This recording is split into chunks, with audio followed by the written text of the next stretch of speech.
Nuestros saludos a todos los estudiantes y profesores.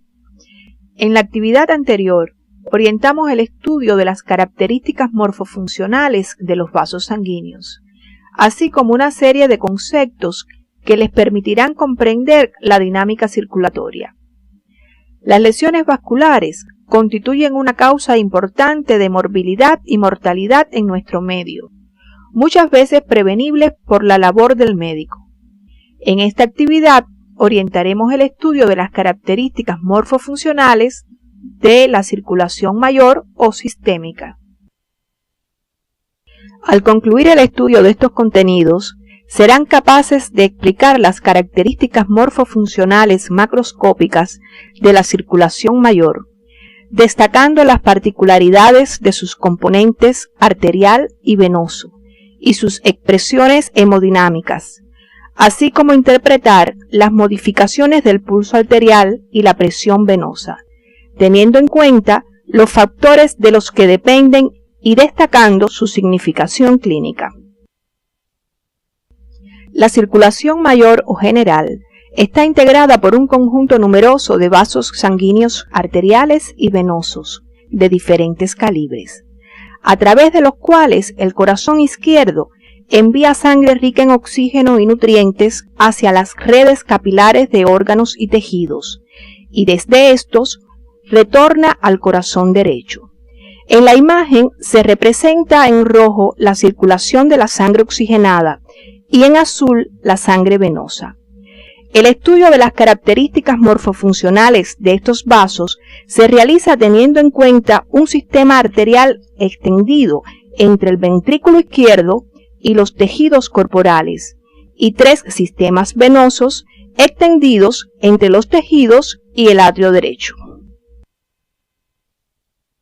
El sistema arterial tiene un vaso central de gran calibre, la aorta, del cual parten los ramos hacia las distintas regiones y órganos del cuerpo.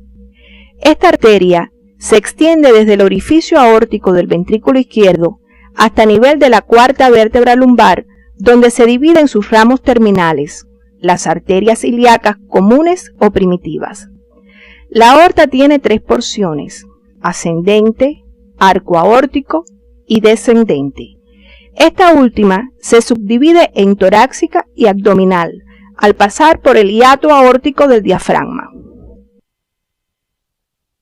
La aorta ascendente, de unos 6 centímetros de longitud aproximadamente, se sitúa primero por detrás del tronco de la arteria pulmonar y luego entre esta y la vena cava superior por la derecha. Sus únicos ramos son las arterias coronarias izquierda y derecha, estudiadas anteriormente. El arco aórtico es continuación de la porción ascendente de la aorta hacia atrás y hacia la izquierda, por encima del bronquio principal izquierdo, hasta llegar a nivel de la 4ª vértebra torácica. Desde la superficie convexa del arco aórtico parten de derecha a izquierda 3 ramos arteriales: el tronco arterial brachiocefálico, la arteria carótida común izquierda y la arteria subclavia izquierda, cuyas ramificaciones irrigan las estructuras de la cabeza, el cuello, el miembro superior y parte de las paredes del tórax. El tronco arterial brachiocefálico se proyecta hacia arriba y a la derecha hasta llegar a nivel de la articulación esternoclavicular derecha, donde se divide en las arterias subclavia derecha y carótida común derecha.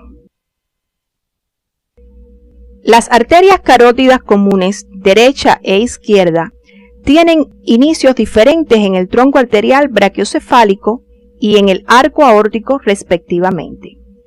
Este hecho condiciona diferencias de longitud y porciones entre uno y otro lado. Ambas carótidas comunes se extienden hacia arriba hasta nivel del borde superior del cartílago tiroideo, donde se dividen en sus ramos terminales, las arterias carótidas interna y externa.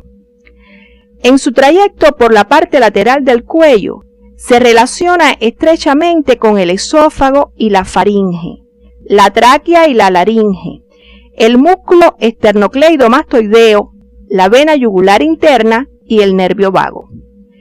El conocimiento de la trayectoria y relaciones de la arteria carótida común es muy importante desde el punto de vista médico para la exploración del pulso arterial, para controlar sangramientos y para hacer estudios radiográficos contrastados.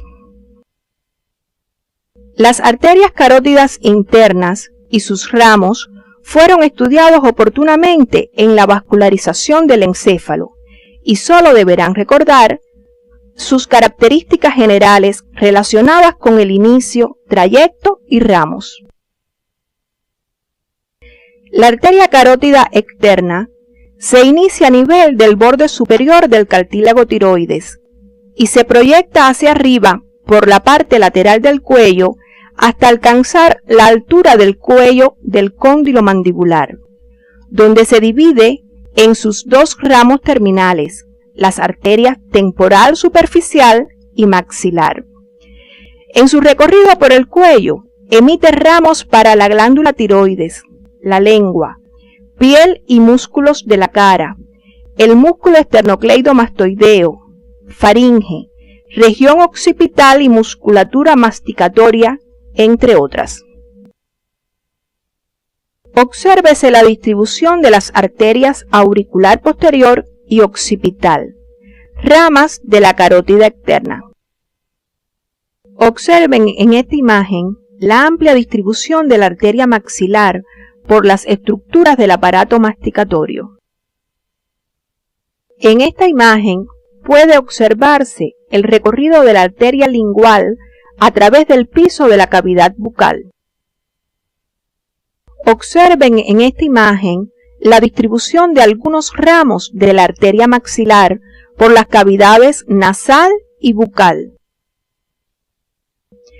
La arteria subclavia se extiende por debajo de la clavícula sobre la primera costilla entre los músculos escaleno anterior y medio, hasta nivel del borde externo de este hueso, donde se continúa en la arteria axilar. La arteria subclavia se divide para su estudio en tres porciones según su relación con los músculos escalenos, de las cuales salen ramos de menor calibre como la arteria vertebral, los troncos tirocervical y costocervical y la arteria torácica interna. Las arterias subclavias derecha e izquierda, al igual que las carótidas comunes, tienen inicios distintos en el tronco arterial brachiocefálico y el arco aórtico respectivamente. Este hecho condiciona diferencias en su longitud y porciones entre uno y otro lado. Observen en esta imagen la disposición de la arteria subclavia del lado derecho entre los músculos escalenos anterior y medio. La arteria axilar es continuación de la arteria subclavia y se extiende hacia abajo y lateralmente desde el borde externo de la primera costilla hasta el borde inferior del músculo pectoral mayor. Se divide para su estudio en tres porciones según sus relaciones con el músculo pectoral menor. Entre sus ramos principales se encuentran las arterias circunflejas humerales anterior y posterior, subescapular, torácica lateral y acromiotorácica. Es importante precisar, mediante el estudio independiente, el territorio de irrigación de la arteria axilar. La arteria braquial o humeral se extiende desde el borde inferior del músculo pectoral mayor por el surco bicipital medial del brazo, como continuación de la arteria axilar, hasta el nivel de la articulación del codo, donde se dividen sus dos ramos terminales, las arterias radial y ulnar. En su recorrido por el brazo se acompaña de nervios del plexo braquial y de las venas humerales, y emite varios ramos para las estructuras de esta región, siendo el más grueso la arteria braquial profunda. Observen en esta imagen el recorrido de la arteria braquial por el surco bicipital medial acompañada por los nervios mediano, ulnar y braquiocutáneo medial. Las arterias radial y ulnar descienden por la cara anterior del antebrazo, más o menos paralelas a los huesos de igual nombre, protegidas por los grupos musculares de esta región. Particularmente la arteria radial se sitúa superficialmente en su tercio distal por delante del radio, hecho que le confiere una significación clínica especial como punto de exploración del pulso arterial. Ambas arterias emiten ramos que participan en la irrigación de las estructuras del antebrazo, incluidas las articulaciones del codo y de la muñeca. Las arterias radial y ulnar, al llegar a la región de la mano, se anastomosan entre sí y forman los arcos arteriales palmares superficial y profundo. El arco palmar superficial se forma por la unión del ramo palmar superficial de la arteria radial con la arteria ulnar, como se observa en la imagen. De este arco parten 4 ramos más finos para los dedos, con los nombres de digitales palmares comunes, de los cuales parten distalmente los ramos digitales palmares propios. El arco palmar profundo se encuentra formado por la continuación de la arteria radial y el ramo palmar profundo de la arteria ulnar, en un plano más profundo y en posición proximal con respecto al arco palmar superficial. De su convexidad parten 3 arterias metacarpianas palmares. Es importante comprender que los arcos palmares, junto a las redes carpianas con las cuales establecen anastomosis, constituyen circuitos especiales que aseguran la irrigación de las estructuras palmares y dorsales de la mano, con independencia de su estado funcional específico. Una vez orientado el estudio de las características morfofuncionales macroscópicas de las arterias que se distribuyen por las estructuras de la cabeza, cuello, parte de las paredes del tórax y miembro superior, podemos pasar al estudio de la porción descendente de la aorta. Recordemos que esta porción se subdivide en torácica y abdominal. La parte torácica de la aorta descendente se extiende por el mediastino posterior a la izquierda de la línea media, en estrecha relación con los cuerpos vertebrales y el esófago, desde la altura de la 4ª vértebra torácica hasta el orificio aórtico del diafragma. En su recorrido, emite ramos para los órganos y estructuras mediastinales, excepto el corazón. También emite ramos para las paredes del tórax, las arterias frénicas superiores e intercostales posteriores. Observen en esta imagen los ramos intercostales posteriores, esofágicos y bronquiales de la aorta torácica. La aorta abdominal es continuación de la aorta torácica y se extiende a la izquierda de la vena cava inferior, desde el hiato aórtico del diafragma por arriba hasta nivel de la 4ª vértebra lumbar, donde se divide en sus 2 ramos terminales, las arterias ilíacas comunes. En su trayecto, emite numerosos ramos para los órganos y paredes abdominales. Los ramos de la arteria aorta abdominal se dividen en parietales y viscerales según su distribución.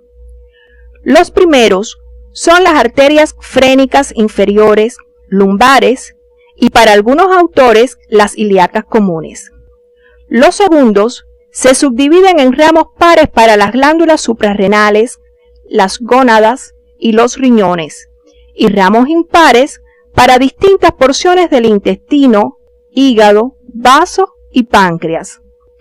Por su mayor complejidad, nos detendremos en los ramos viscerales impares.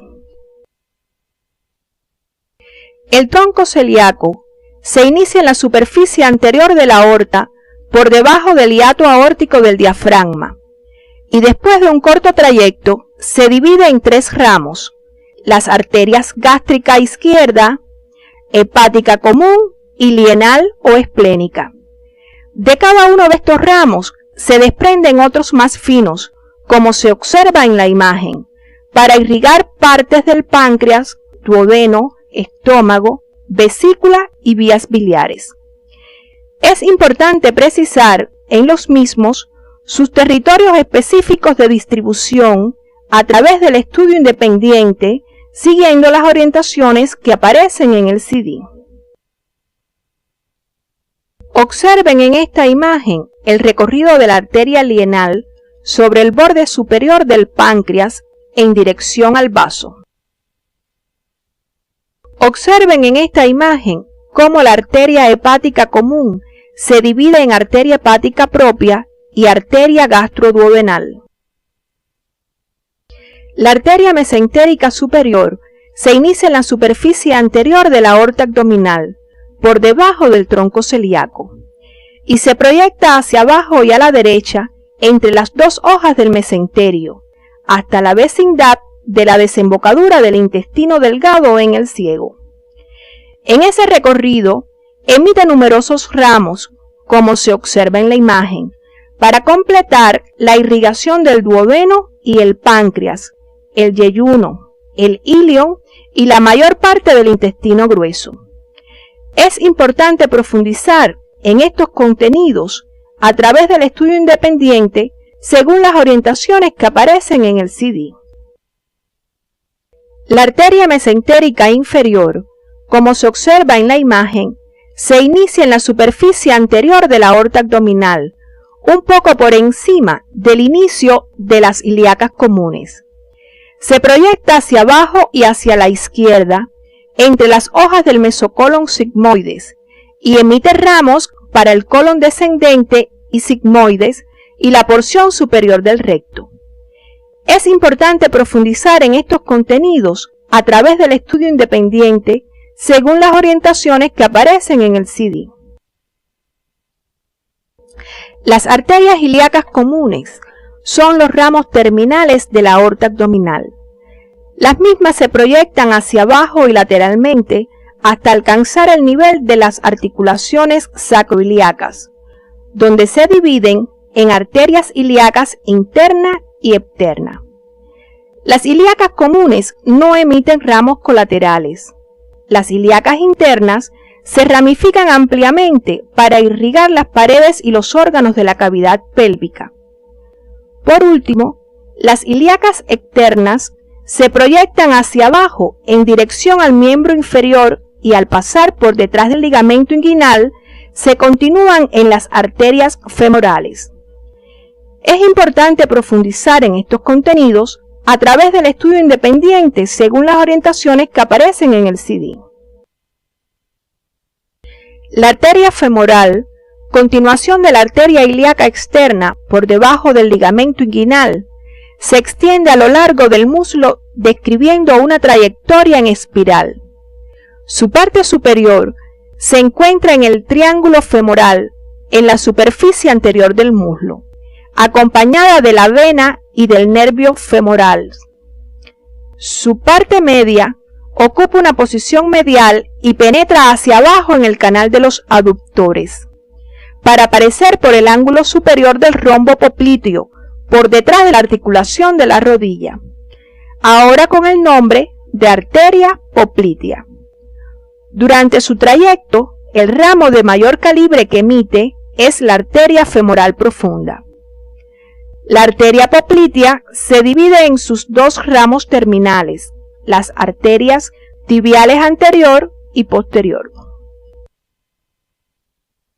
La arteria tibial anterior, desde el hueco popliteo, perfora la membrana interósea de la pierna y desciende entre los músculos anteriores de esta región, continuándose superficialmente en la arteria dorsal del pie, vaso de importancia médica por las posibilidades de lesiones y para la exploración del pulso arterial a ese nivel.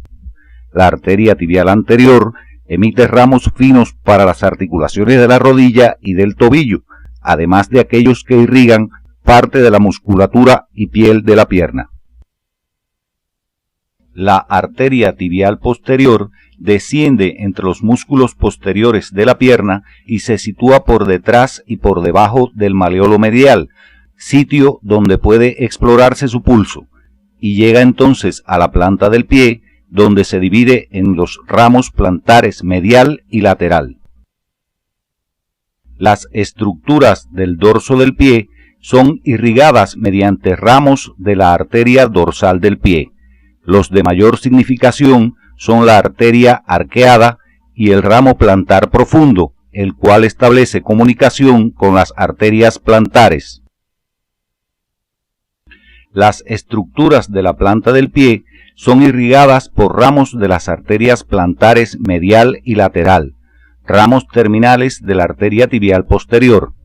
Debe destacarse la significación funcional del arco arterial formado por las arterias plantar lateral y el ramo plantar profundo de la dorsal del pie, el cual asegura la irrigación de las estructuras del pie desde ambas arterias tibiales, aun en situaciones de compresión. Una vez orientado el estudio de las características morfofuncionales macroscópicas de las arterias de la circulación mayor, estamos en condiciones de abordar el estudio de las venas. Toda la sangre distribuida por el organismo a través del sistema arterial de la circulación mayor, excepto las coronarias, regresa al corazón siguiendo el cauce venoso del sistema de las venas cava superior e inferior o de la porta hepática, cuyas características morfofuncionales macroscópicas serán estudiadas a continuación. El sistema de la vena cava superior está constituido por el conjunto de venas a través de las cuales es drenada la sangre procedente de la cabeza, cuello, miembros superiores y parte de las paredes del tronco hacia el atrio derecho. Su tronco venoso principal es la vena cava superior con una longitud promedio de 5 a 6 centímetros, formado por la confluencia de los troncos venosos brachiocefálicos izquierdo y derecho, por detrás de la primera articulación esternocostal derecha, quedando situado a la derecha y algo por detrás de la aorta ascendente. Los troncos venosos brachiocefálicos se forman por la unión de las venas subclavia y yugular interna de cada lado por detrás de la articulación esternoclavicular correspondiente. La vena yugular interna es el vaso principal para el drenaje de la sangre de las estructuras intracraneales. Se extiende profundamente por la parte lateral del cuello, desde el agujero yugular de la base del cráneo hasta su unión con la vena subclavia correspondiente. En este trayecto se acompaña de la arteria carótida interna primero y luego de la carótida común, así como del nervio vago. Recibe otros afluentes al descender por la parte lateral del cuello, según se observa en la imagen. La sangre procedente de estructuras más superficiales del cuello drena a través de las venas yugulares anteriores y externas, las cuales generalmente desembocan en las venas subclavias.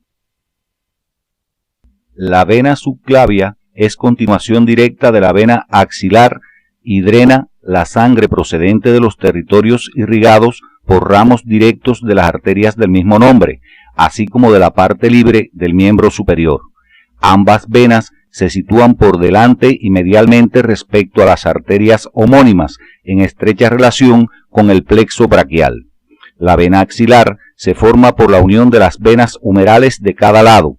A ella llega sangre desde la parte libre del miembro superior a través de venas profundas que acompañan en número de 2 a cada arteria y que llevan sus mismos nombres, y de una red de venas superficiales que se inicia en la parte distal del miembro.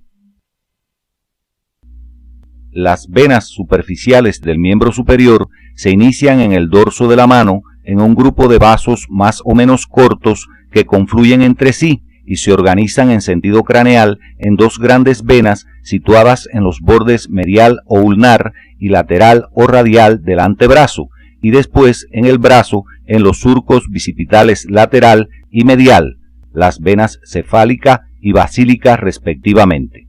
La vena cefálica, situada en el surco bicipital lateral del brazo, desemboca en la vena axilar, mientras que la vena basílica se sitúa en el surco bicipital medial del brazo y desemboca en las venas humerales o braquiales que acompañan a la arteria de igual nombre.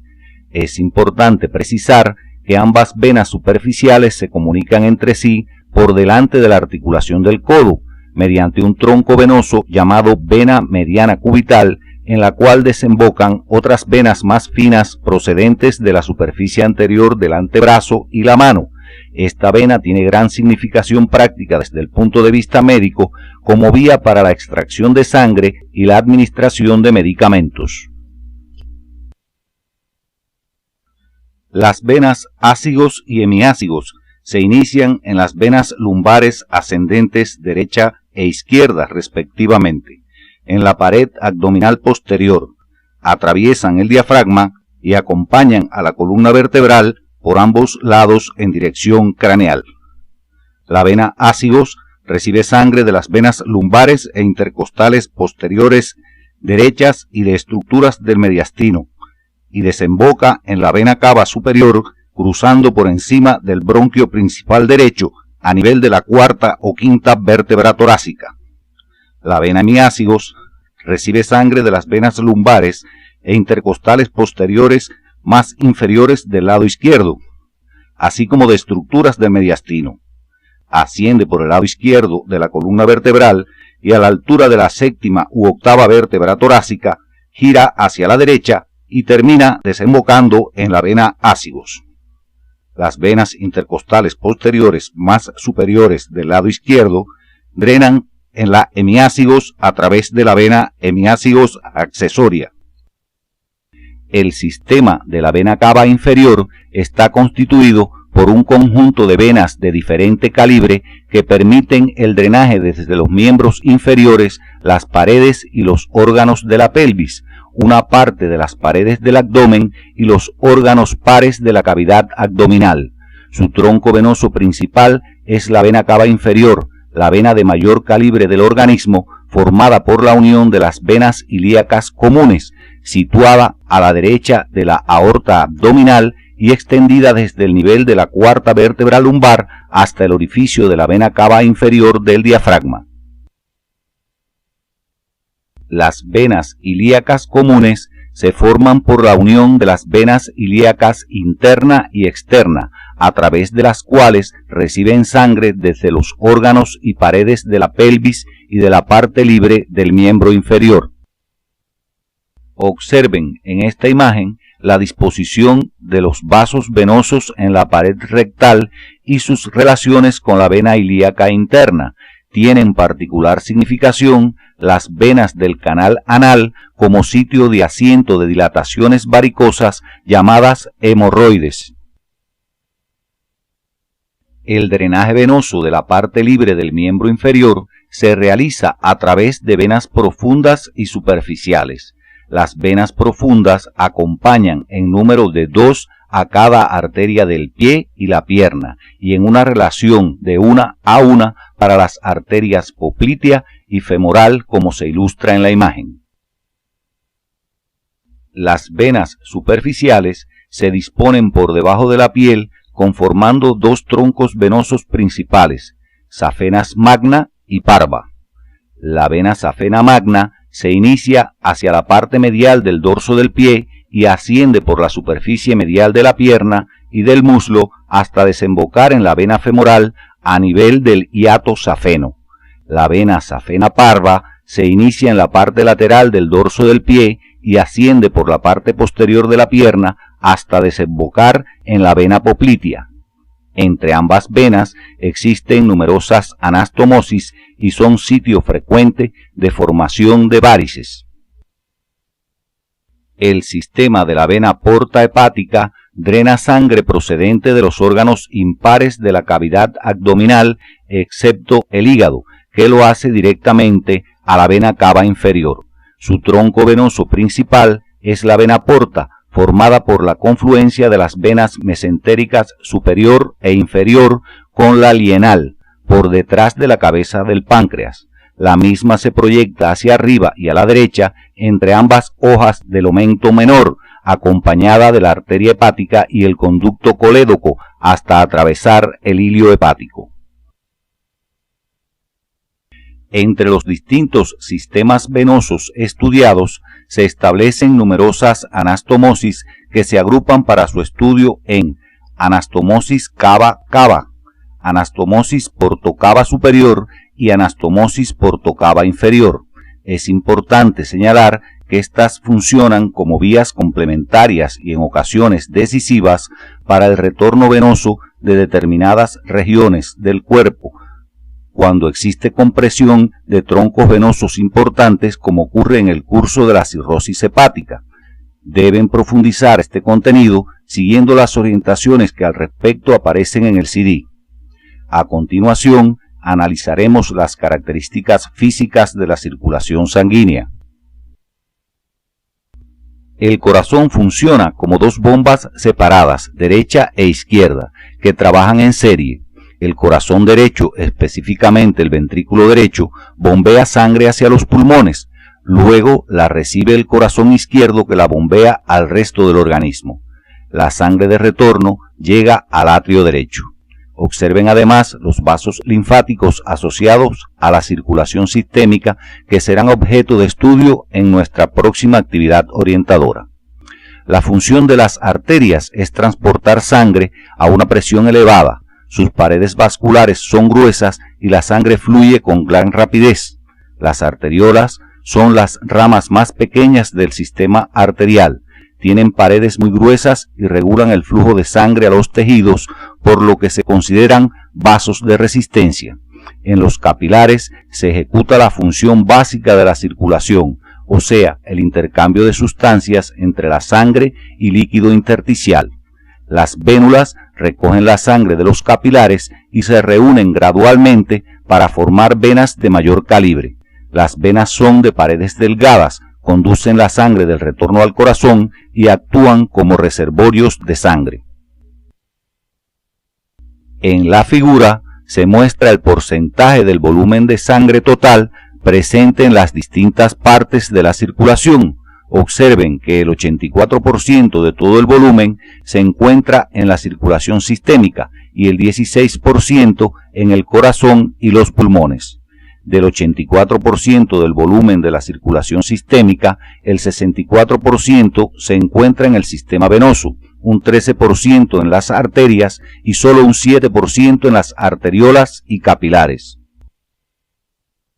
En la imagen se muestran las áreas de corte transversal de los vasos de la circulación sistémica.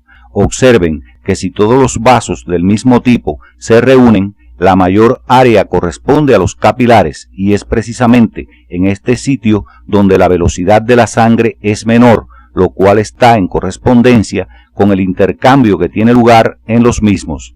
Así podemos resumir que el área de corte transversal es inversamente proporcional a la velocidad de la sangre. Como el corazón es una bomba pulsátil, la presión arterial fluctúa entre una presión sistólica de 120 milímetros de mercurio y una presión diastólica de 80 milímetros de mercurio, siendo la presión arterial media de 100 milímetros de mercurio. En la imagen pueden apreciar además que a medida que la sangre fluye por los vasos sanguíneos sistémicos, la presión va disminuyendo hasta hacerse cero a nivel del atrio derecho. Observen que la presión media disminuye relativamente poco en la aorta y las arterias de mediano y pequeño calibre en comparación con la caída brusca en las arteriolas, debido a que a este nivel se regula el flujo sanguíneo tisular dado por la gran resistencia de estos vasos al curso de la sangre. En los capilares la presión media es baja, lo cual favorece su función de intercambio.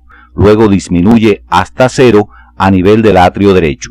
Podemos concluir que la caída de presión en cada parte del sistema vascular es proporcional a su resistencia.